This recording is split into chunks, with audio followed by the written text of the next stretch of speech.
Olá, pessoal! Hoje nós vamos trabalhar o livro Buriti Geografia, da página 100 à página 105.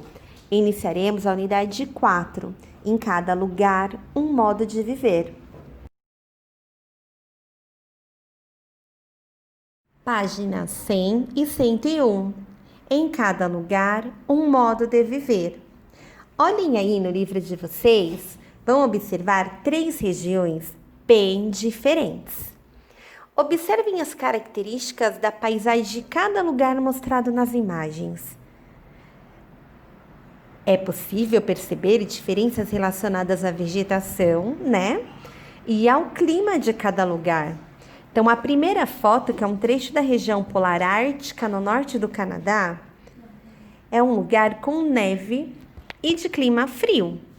A segunda imagem já mostra um lugar no deserto, de clima quente e seco. É um trecho do deserto do Saara, em um país chamado Mauritânia, na África. E a terceira imagem mostra um trecho da floresta amazônica, aqui no nosso Brasil, no estado do Mato Grosso.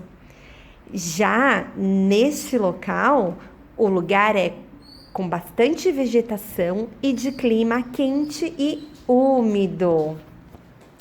Então, olha só, pessoal, notamos que são características bem distintas, diferentes umas das outras, certo?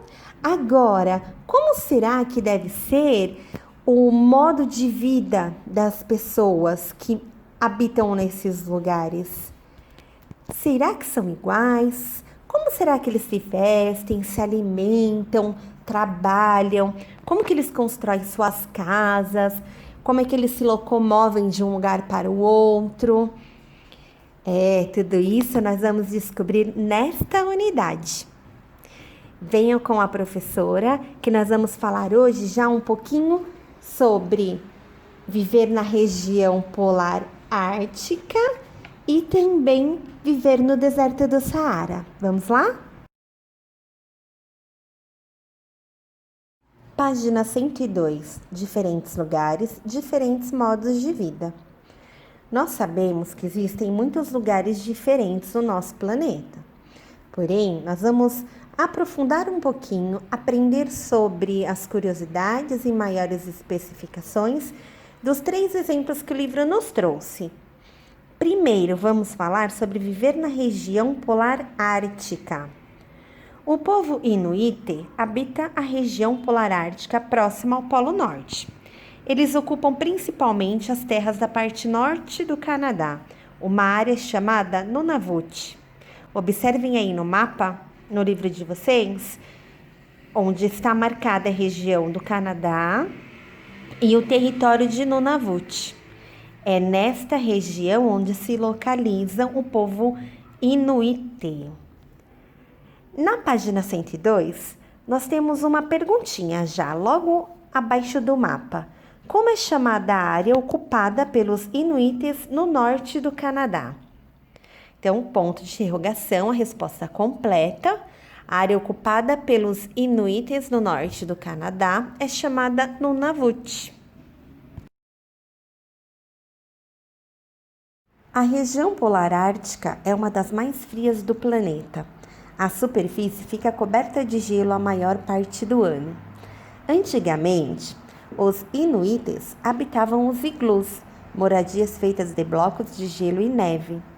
Mas os iglus foram sendo substituídos por casas de madeira.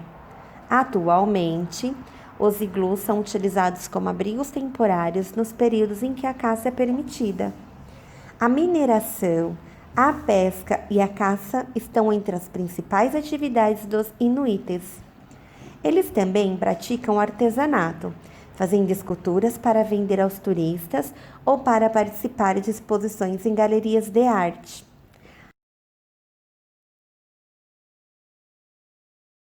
Agora que vocês já sabem como é viver na região polar ártica, vamos aprender um pouquinho como é viver no deserto do Saara, nas páginas 104 e 105.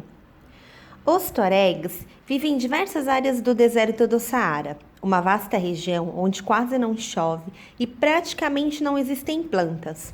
O Saara fica no norte da África e é o maior deserto do mundo. Nesse deserto, os dias são bastante quentes e as noites são muito frias. Observem a localização do deserto do Saara no mapa. Na região da África. Na página 104, nós temos um complete. Complete as frases com as palavras do quadro. Então, temos 3 palavras: deserto, tuaregs e África. Vocês vão encaixar essas palavras do quadro dentro da frase A ou da frase B. Alguns grupos tuaregs são nômades. Eles não têm moradia fixa e estão sempre se deslocando pelo deserto. Por isso, vivem em tendas feitas de couro, um material bastante resistente. O camelo é o principal meio de transporte usado por eles. As principais atividades praticadas por eles são a criação de camelos e de cabras e o comércio de sal.